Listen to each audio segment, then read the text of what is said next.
Assalamualaikum warahmatullahi wabarakatuh. Sebelumnya perkenalkan, nama saya Adilia Kasaputri. Saya dari Prodi Pendidikan Bahasa Inggris dengan nomor NIM 18820500054 dengan mata kuliah Pendidikan Agama Islam dan dengan dosen pengampu Bapak Aden Sudarman MPD.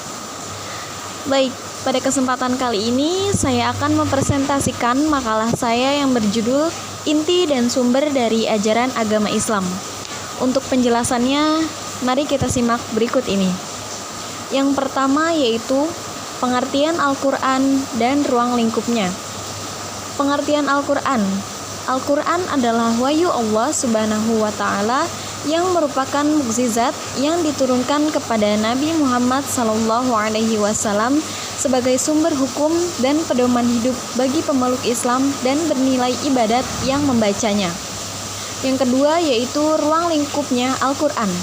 Isi-isi pokok Al-Quran ada 5, yaitu yang pertama tauhid atau kepercayaan terhadap Allah, malaikat-malaikatnya, kitab-kitabnya, rasul-rasulnya, hari akhir, serta qada dan qadar. Yang kedua yaitu tuntutan ibadat sebagai perbuatan yang jiwa tauhid. Kemudian yang ketiga yaitu janji dan ancaman. Yang keempat, hidup yang dihajati pergaulan hidup bermasyarakat untuk kebahagiaan dunia dan akhirat. Serta yang terakhir yaitu inti sejarah orang-orang yang taat dan orang-orang yang zalim kepada Allah Subhanahu wa Ta'ala. Next, di sini kita bisa lihat dasar-dasar Al-Quran dalam membuat hukum, yaitu yang pertama tidak memberatkan, yang kedua yaitu menyedikitkan beban, dan dari menyedikitkan beban ini kita bisa lihat prinsip tidak memberatkan itu, maka terciptalah prinsip yang menyedikitkan beban agar menjadi tidak berat. Karena itulah lahir hukum-hukum yang sifatnya ruksah seperti mengqasarkan salat. Kemudian yang ketiga yaitu berangsur-angsur dalam menetapkan hukum. Hal ini dapat diketahui umpamanya ketika kita mengharamkan khamar. Yang pertama yaitu kita harus menginformasikan manfaat dan mudaratnya terlebih dahulu.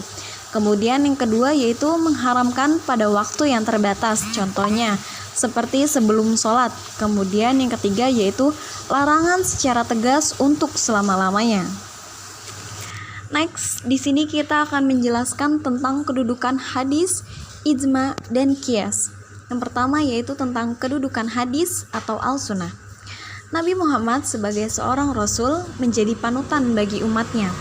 Di samping sebagai ajaran hukum, baik yang diterima dari Allah yang berupa Al-Quran maupun yang ditetapkan sendiri yang berupa al-sunnah. Banyak sekali masalah yang sulit ditemukan hukumnya secara eksplisit dalam Al-Quran sebagai sumber pertama dan utama. Maka banyak orang mencarinya di dalam As-Sunnah. Selain diindikasikan dalam Al-Quran, para ulama pun telah sepakat untuk menetapkan Al-Sunnah sebagai sumber ajaran Islam. Sunnah yang dijalankan Nabi pada dasarnya adalah kehendak Allah juga. Dalam arti bahwa sunnah itu sebenarnya adalah risalah dari Allah yang memanifestasikan dalam ucapan, perbuatan, dan penetapan Nabi. Maka sudah sepantasnya, bahkan seharusnya, bila mana sunnah Nabi dijadikan sumber dan landasan ajaran Islam. Kemudian yang kedua yaitu kedudukan ijma.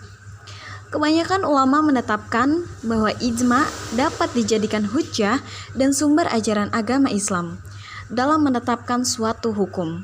Sebagaimana firman Allah dalam surat An-Nisa ayat 59 yang artinya, "Hai orang-orang yang beriman, taatilah Allah dan Rasul-Nya dan ulil amri di antara kamu." Maka dapat disimpulkan bahwa apabila mujtahid telah sepakat terhadap ketetapan hukum suatu masalah atau peristiwa, maka mereka wajib ditaati oleh umat. Kemudian ijma dapat dijadikan alternatif dalam menetapkan hukum suatu peristiwa yang di dalam Al-Quran atau As-Sunnah tidak ada atau kurang jelas hukumnya. Kemudian yang ketiga yaitu kedudukan qiyas. Qiyas menduduki tingkat keempat sebab dalam suatu peristiwa bila tidak terdapat hukumnya yang berdasarkan nas, maka peristiwa itu disamakan dengan peristiwa lain yang mempunyai kesamaan dan telah ada ketetapannya dalam hukum Al-Quran. Next yaitu pengertian tentang nas dan syariah. Yang pertama yaitu pengertian nas. Menurut bahasa, nas adalah rafu asyai atau munculnya segala sesuatu yang tampak. Oleh sebab itu, maka mimbar nas ini sering disebut dengan munassahat. Sedangkan menurut istilah, antara lain dapat dikemukakan di sini yaitu menurut Ad-Dabusi, yang artinya suatu lafaz yang maknanya lebih jelas daripada zahahar bila ia dibandingkan dengan lafaz syahir. Kemudian yang kedua yaitu menurut Al-Bazawi, yang artinya lafaz yang lebih jelas maknanya daripada makna lafaz zahir yang diambil dari si pembicaranya, bukan dari rumusan bahasa itu sendiri. Oke, dari definisi-definisi tersebut dapat disimpulkan bahwa nas mempunyai tambahan kejelasan. Tambahan kejelasan tersebut tidak diambil dari rumusan bahasanya, melainkan timbul dari si pembicaranya sendiri yang bisa diketahui dengan qarinah. Kemudian yaitu yang kedua, pengertian dari syariah. Dilihat dari sudut kebahasaan, kata syariah itu bermakna jalan yang lapang atau jalan yang dilalui oleh air terjun. Syariah adalah semua yang disyariatkan Allah untuk kaum muslimin, baik yang melalui Al-Quran maupun yang melalui sunnah Rasul. Syariah itu adalah hukum-hukum yang disyariatkan Allah bagi hamba-hambanya yang dibawa oleh para nabi, baik yang menyangkut cara mengerjakannya yang disebut fariyah amaliyah, dan untuk itulah fikih dibuat, atau yang menyangkut petunjuk beritikad yang disebut dengan asyaliyah itikadiyah. Next, kemudian yaitu tentang pengertian dari ijtihad dan perbedaan mazhab. Yang pertama yaitu ijtihad. Ijtihad dari segi bahasa berarti mengerjakan sesuatu dengan segala kesungguhan. Ijtihad mempunyai peranan yang penting dalam kaitannya pengembangan hukum Islam. Sebab dalam kenyataannya, di dalam Al-Quran terdapat ayat-ayat muhkamat atau jelas kandungannya, dan ada yang mustasyabihat atau memerlukan penafsiran. Dari sinilah sehingga ajaran Islam selalu menganjurkan agar manusia menggunakan akalnya, apalagi agama Islam sebagai rahmatan lil alamin atau rahmat bagi seluruh alam, membuat kesediaannya dalam menerima pengembangan yang dialami oleh umat manusia sehingga secara pasti cocok dan tepat untuk diterapkan dalam setiap waktu dan tempat. Maka peranan ijtihad semakin penting untuk membuktikan keluasan dan keluasan hukum Islam.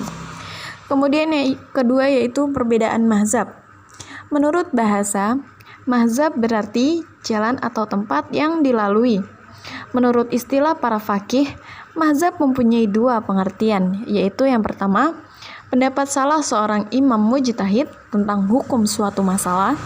Kemudian yang kedua yaitu kaidah-kaidah istinbat yang dirumuskan oleh seorang imam. Dari dua pengertian berikut dapat kita simpulkan bahwa hasil ijtihad seorang imam atau mujtahid mutlak mustakil tentang hukum suatu masalah atau tentang kaidah-kaidah istinbat, dengan demikian bahwa pengertian mazhab adalah mengikuti hasil ijtihad seorang imam tentang hukum suatu masalah atau tentang kaidah-kaidah istinbat. Next yaitu di bawah ini akan dikemukakan beberapa tokoh imam mazhab. Yang pertama yaitu ada Imam Hanafi. Dasar-dasar mazhab Imam Hanafi dalam menetapkan suatu hukum, yang pertama yaitu ada Alkitab, kemudian yang kedua yaitu As-Sunnah, yang ketiga aqwalus sahabah atau perkataan sahabat, kemudian yang keempat yaitu Al-Qiyas, yang kelima Al-Ihtisan, kemudian yang terakhir yaitu Urf. Kemudian yang kedua yaitu ada Imam Maliki bin Anas.